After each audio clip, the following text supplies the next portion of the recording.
They just, Okay, so as Dr. Tiedemann has spoken about this project the last several months, we were cited by the state for significant disproportionality. And that's really a way that the state looks at educational equity. So they require us to use a portion of our IDEA funds as a conduit to develop a plan to address the disproportionality and achieve more equitable outcomes for all of our students. In particular, the Department of Ed wants to see professional development tied to root causes, sustainable changes to practice policy and procedures, and early intervening type activities, specifically related to pre-referral to special education, identification and placement, and discipline. So the district decided to contract with Dr. Fergus as a consultant from Temple University. Dr. Fergus is a nationally recognized expert in the field of disproportionality. He's written several books and articles and has been a researcher in this area for close to 20 years. He provided us a template for a multi-year plan with several phases, which we have gone through the first phase to completion, just actually finishing up last week. So I'm just going to briefly go through what phase one looked like. So our kickoff was in February, and that was really just an introduction between Dr. Fergus and the district, a review of the work and an outline for our collaboration together. We had an orientation meeting in March where we overviewed the topics that we would be working on through the plan. This was done with all district administrative staff. We outlined the scope and sequence of the work, and we previewed the RCA or root cause analysis sessions. From there, we developed building-based or school-based equity teams. You can see this slide shows the composition of the teams at each level. So each building has its own team. They're slightly different by level just based on the size of the buildings. And the role of these teams is to meet with Dr. Fergus and really develop a reflective practice looking at our framework of supports for students, how we manage behavior, and our discipline outcomes. So we went through 3 root cause analysis sessions. These were done in May and June. They were 2.5 hours each.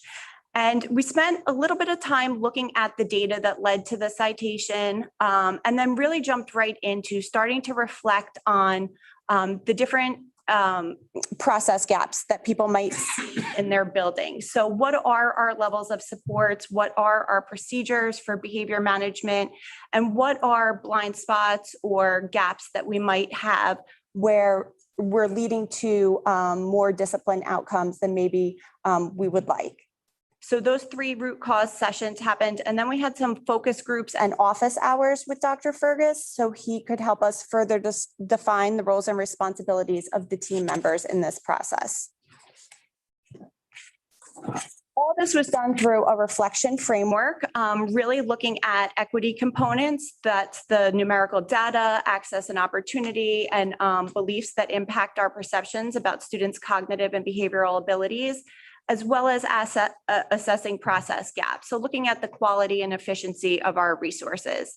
From there, each building team was charged with developing 1 or more SMART goals for their buildings for next year related to things that they saw in their buildings that could use some improvement. So, a sample might look something like by the end of next school year, 75% of students are receiving guided interventions from a behavioral support team. That would be a tier 2 level intervention to have reduced patterns of repeat behaviors. So each building has now identified SMART goals to work on through next year. And then the next steps in the project, phases 2 and 3, they will actually overlap considerably, especially during the early part of next year. It's really to develop an equity literacy lens for our staff to, when they're working towards their goals and making changes to their procedures and practices at the building level, that they have that equity lens in mind when they're making those changes. And then piloting and early implementation of the changes related to the SMART goals and indicators. And from there, there will be a continuous feedback mechanism with Dr. Fergus and his team, and then an expanded implementation to more buildings throughout next year and into the following year. That's it. Any questions or comments? Sure. About phase two. Sure.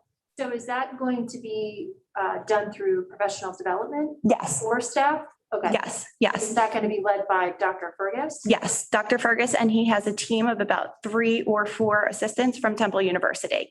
So the way the sessions have gone is he primarily leads the sessions, and then we do a lot of small group or breakout work, which is facilitated sometimes by members of his team. Okay.